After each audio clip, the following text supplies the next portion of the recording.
in a way that it builds up to the big moment where she died in the back of my mind. Like, I didn't kill her physically, but in the back of my mind, she died. And I didn't even cry, not a single. But here's where things get truly disturbing.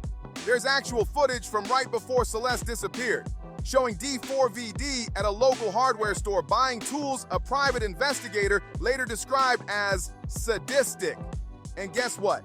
That footage lines up perfectly with the last confirmed photo of Celeste, taken on January 2nd, 2025. Just imagine the timeline matching that closely. It's chilling. Even stranger, right after that, this millionaire musician suddenly started cleaning a pair of white sneakers that looked identical to hers. The timing couldn't be more suspicious.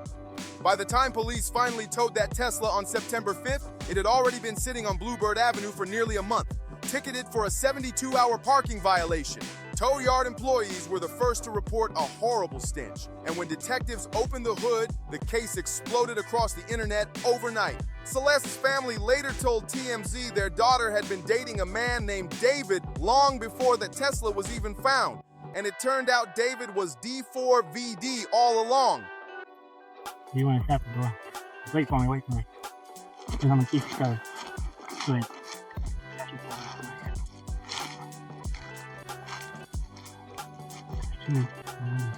Here, knock on the door. We got a phone call from here saying that somebody was dead. The same artist who made the hit song Romantic Homicide back in 2023, when Celeste was just 13. One lyric from that track now sounds hauntingly different. I want to make you feel suicidal. At first, everyone brushed it off like it was just another weird artist moment, but now, the timing feels downright eerie. A private investigator working for D4VD's former landlord uncovered that he leased that same red Tesla on February 1st, 2025, just weeks after Celeste was last seen alive on January 2nd. So why was he out there scrubbing those white shoes?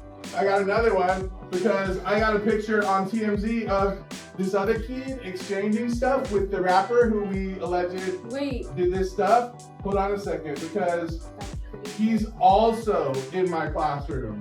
How long ago? We all just found out yesterday who it was. And why did that exact Tesla turn out to be the car where she'd be found 7 months later? That can't be coincidence. What's even stranger is that D4D was already a millionaire by then.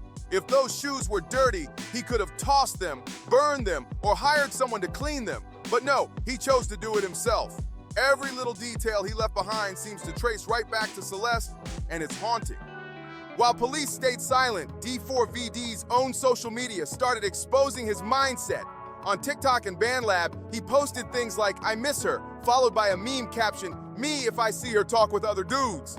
Then another one said, "Me after hearing about her past with other boys." That's controversial. It's controversial of kids. I'm jealous and utterly disgusted. All this while she was still missing. Then came the darkest one. A creepy chat where two people were role-playing as 1980s cannibals, ending with the chilling line, "I ate you." Bones and all fans didn't piece it together at the time, but those posts matched the exact days Celeste was last seen alive. Neighbors in LA told reporters they'd often see D4VD and Celeste together. Quiet, shy, nothing wild, just always side by side. Nobody suspected a thing. But when leaked Discord logs surfaced, everything changed. The messages showed D4VD talking to Celeste when she was only 12 and he was 17, and that's where the so-called predatory timeline theory takes a dark turn. Hi. You was with Tyson Drake last week, bro. Yeah, I was with Concealment. Hey, listen, did you hear about the David case? Yeah. The singer. David with the Celeste in the back trunk. He was the bodyguard for him. I helped him bury her. It's crazy. No. What came next shocked even longtime fans. D4VD's own bodyguard, known online as Marky Next Door, went live on Ham's stream, completely drunk, and said something that left everyone speechless. "I helped him bury her." The clip vanished fast, deleted from his account, but it was too late. Screen recordings had already spread everywhere. So everyone's asking the same question. Why didn't LAPD act faster? The answer, officials said the medical examiner hadn't finished the toxicology report, and without a confirmed cause of death, detectives couldn't yet file murder charges, only concealment, as they officially put it. That's the legal word they use, not mine. Meanwhile, private investigator Steve Fisher entered D4VD's old rental home and said he found what he described as sadistic stuff. We're talking industrial-strength trash bags, powerful cleaning agents, and farm tools that made no sense in a Hollywood home. Some of the gear was still in sealed shipping boxes, and unbelievably, LAPD left them behind. Now here's the part that's bone-chilling. Fisher later claimed someone was caught on camera buying that same type of equipment just hours before Celeste was last seen. He wouldn't name the buyer, but admitted he saw that same person again months later. On surveillance footage, parking the same red Tesla, private investigator Steve Fisher says what he found inside D4VD's Hollywood Hills rental still haunts him, a stash of what he called sadistic equipment. But what really sent chills down his spine were the surveillance timestamps he later uncovered.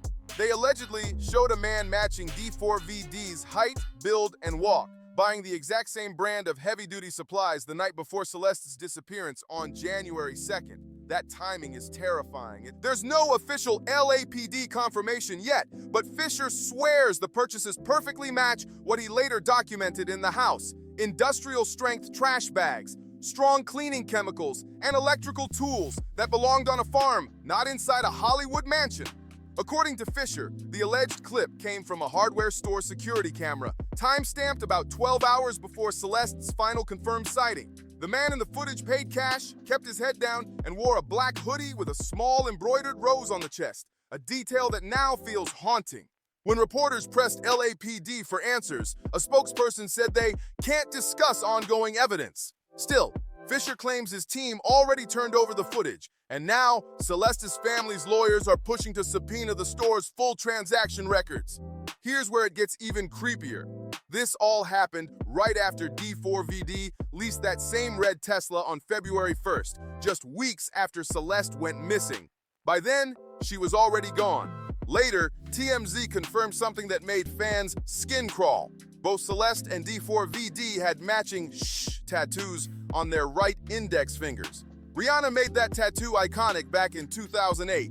But here's the twist. Fans dug up old photos and realized D4VD didn't have it until September 2024, 2 months after Celeste got hers.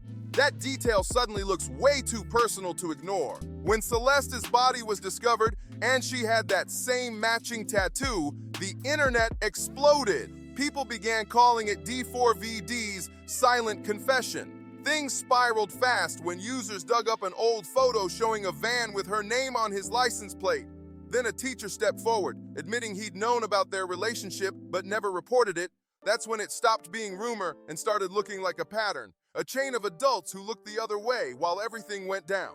Then, in mid-October, the situation blew wide open. Hackers allegedly broke into D4VD's Discord account and leaked direct messages between him and Celeste. She was 12 years old. He was 17. The messages were dark, including jokes about Epstein Island, with members of his crew laughing along like it was nothing. Nobody's confirmed every single message yet, but investigators said the tone matches D4VD's other online activity, the same twisted humor seen on his TikTok and BandLab posts. That's why fans now call that entire Discord server the Vault of Red Flags. Even worse, some of those group members reportedly knew Celeste was still with him during the time she was officially listed missing. Right after body cam footage from his family's Texas home went public, D4VD suddenly dropped a new song called Rush on BandLab and deleted it within minutes. But it was too late. Fans had already screen recorded everything. The lyrics were chilling, especially considering the timing. Just days after the autopsy report came out, LAPD downplayed it as artistic expression. But nobody's buying that excuse. And get this, on the exact same day, D4VD transferred both his Texas property deeds into his mother's name, while police received a false 911 call about a dead woman at that same address. Coincidence? Maybe. But each new twist keeps tightening the timeline around him. Private investigator Steve Fisher told Eyewitness News that after analyzing neighborhood surveillance footage, Celeste's last confirmed movement was on January 2nd, 2025. The red Tesla appeared in different locations between May and July before finally being abandoned on Bluebird Avenue on July 29th, the exact same day D4D left for his tour. That's why the story about someone being caught on camera buying those heavy-duty tools on January 1st hit so hard, because whoever that was might have been the last person seen before Celeste vanished forever.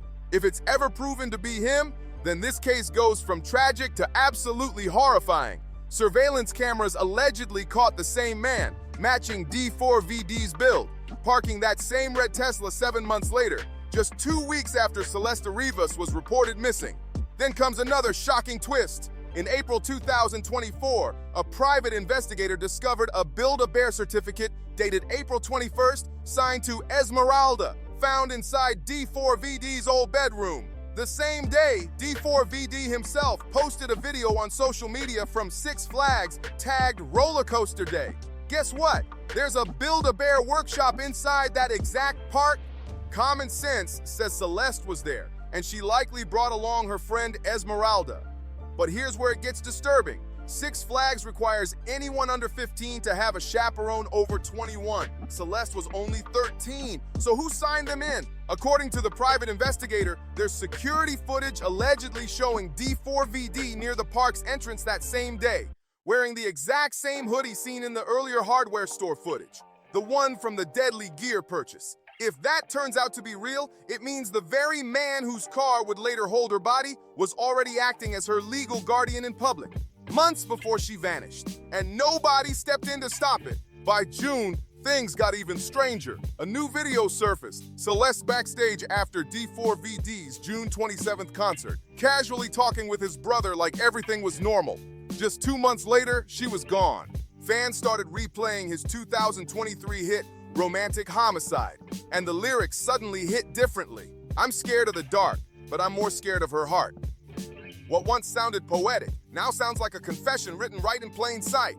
New reports are now suggesting something even darker, that D4VD was hiding Celeste while she was still listed as missing. LAPD still labels the case as undetermined, no confirmed cause of death, no official manner, just one word on file, concealment. Investigators are allegedly waiting for the full toxicology results to reveal whether this was an overdose or something far more sinister. Private investigator Steve Fisher believes Celeste likely died in early January and that her body was kept hidden for months until summer, when the odor became impossible to ignore, forcing a move to the Tesla. He says that same Tesla was parked and reparked several times before being abandoned on Bluebird Avenue on July 29, the exact day D4VD left for tour. Fisher calls it a disposal disguised as a tour schedule. And when you line up the dates, it's hard not to see the pattern. Online sleuths on TikTok have now started overlaying D4VD's lyrics with court footage, claiming his entire Withered album was like a coded diary. Some clips even show him freezing mid-interview after spotting a fan who looked eerily like Celeste. His body tensed up, eyes flickered, then he forced a smile and looked away. That split-second reaction, caught on camera, shattered the internet. But this case isn't just about one artist. It's about how the industry protects its stars while letting money buy silence. A teacher knew something. A neighbor saw something. Yet nobody said a word until it was far too late. Even if D4VD didn't personally cause the final act, he built the environment where Celeste vanished and nobody stopped it. Now, until LAPD releases the full toxicology and autopsy, this story remains unfinished. But from what we've seen, the tools, the tattoos, the Tesla, and that haunting footage, there's no way this was just an accident. Make sure to like, subscribe, and share this video so more people see the truth, and I'll see you on the next one.